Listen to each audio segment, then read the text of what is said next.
Hi everyone. So I will start so slowly quickly introducing myself. So I recently submitted PhD thesis on scraping from copyright point of view, and for the past almost 2 years I worked for Meta's legal teams supporting with AI and scraping legal stuff. So I will basically try to tell you content of or some of my conclusions of my thesis, which I worked on for a couple of years, in 10 minutes. Let's see if I succeed. So firstly, what I will tell you is not universally applicable, because every scraping use case from the legal point of view depends on what data you are scraped, what sources you are using, what terms it is published on, which measures are you overcoming.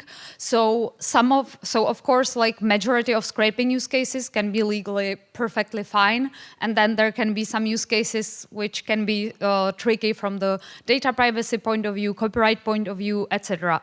So don't treat it as universally applicable knowledge. I will focus on copyright today because I will tell you about some interesting cases which were decided last year. I will basically explain how courts in the Netherlands, Germany, and Hungary are deciding the same or similar cases in a completely different way, and how can we expect this will develop in the upcoming year. So very firstly, when scraping copyright protected content from the internet, there is a new exception from copyright protection, which, long story short, basically says you can scrape it as long as the rights holder, basically potentially the website, does not opt out from that scraping in machine-readable means. Firstly, what this machine-readable means. The EU law does not provide a very clear answer to that. It basically just said it's metadata and terms and conditions of a website. It's very difficult to imagine how terms and conditions of a website can be machine-readable, which is already a question that was addressed by the courts. Then there is, so far the issue is there is no very clear standardization in terms what this machine-readable means are.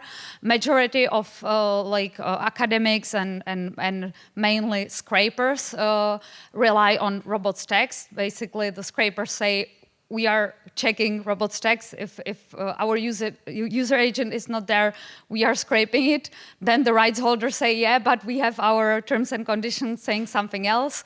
Well, the terms and conditions are very difficult to read in a machine-readable way. The scraping that's used for Gen AI training, basically scraping of data that's used then for training AI models, falls under some additional rules can fall under some additional rules under the EU AI Act, which additionally requires the providers of general purpose AI models to publish policies basically explaining how they are checking these rights holders opt out. But there is no clarity on that yet as well. So the main issues there are when we are firstly the main issue is that the rights holders may express their opt-outs through a number of ways, which is difficult for the scrapers to follow. When talking about robots text, it's difficult for the rights holders to identify who they want to prevent from scraping in their user agent line. Then it's of course difficult for the more parties we have across the scraping chain, the more difficult it is, because, for example, when taking the Gen AI training as an example, a lot of Gen AI model providers are, of course, using a lot of sources to train their models, including, for example, some publicly available data sets. So firstly, for example, the website might block the particular model developer in their robots text, but there may not be preventing or prohibiting the data set collector in their user agent line. So for example, taking as an example common crawl data sets. A lot of rights holders are preventing GPT bot from accessing their data, but they are not preventing the common crawl bot from accessing their data. So basically, although they do opt out, practically their data is still being used as long as it's contained in the common crawl dataset, which is then used by the AI companies to train their models. So this is just an example how the law basically is drafted in a very easy way, but in practice is that it doesn't really work.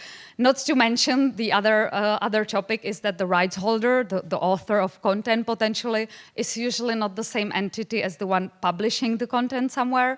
So there is this huge structure of authors licensing the content to publishers then publishing it and basically expressing the opt-out on behalf of many authors published on the website, for example. So practically it's quite complicated structure which is not reflected by the law at all.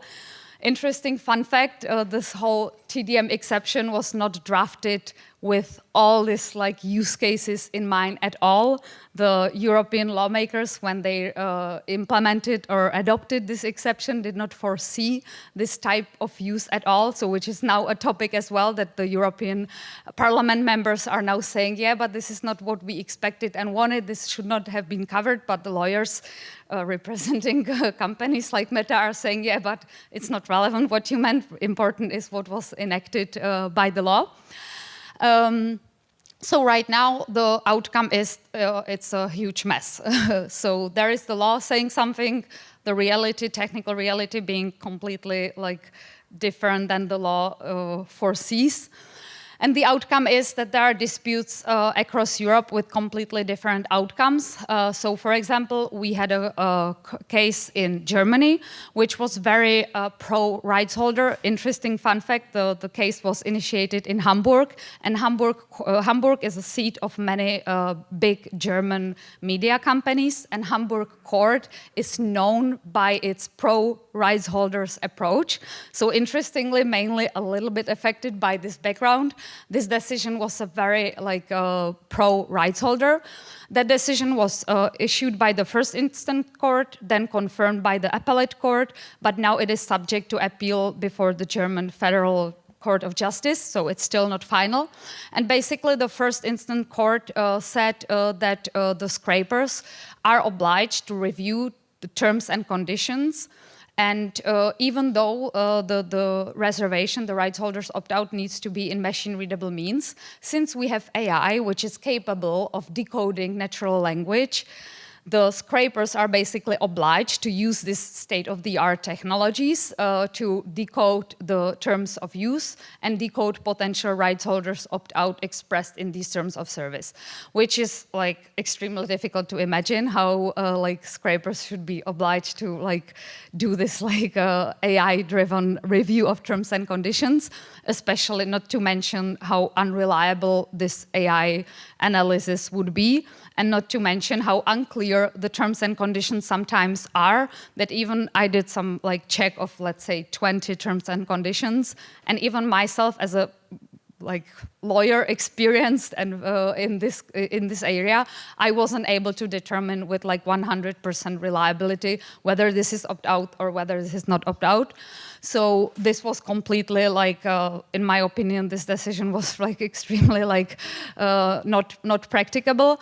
Although the decision was confirmed by the appellate court, this particular argument was not confirmed by the court. The court mentioned that this particular argument is not, it does not confirm this particular argument. What the German decision also said that was interesting, that in the end, in this German decision, the company using the data, or the scraper in that case, won, but just because it was a non-profit organization which relied on a research text and data mining exception.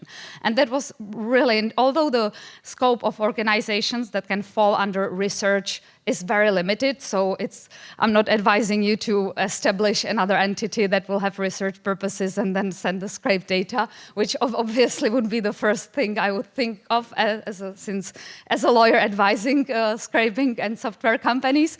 So this way is not as easy as you would think, but it opened very interesting doors of how can research companies do various scraping activities and then and then these data sets created by these research companies can then be potentially reused by private companies, which actually happened in that particular case, because it was the Lion data set that is used by many AI companies to, not to train their models, but to fine-tune their models.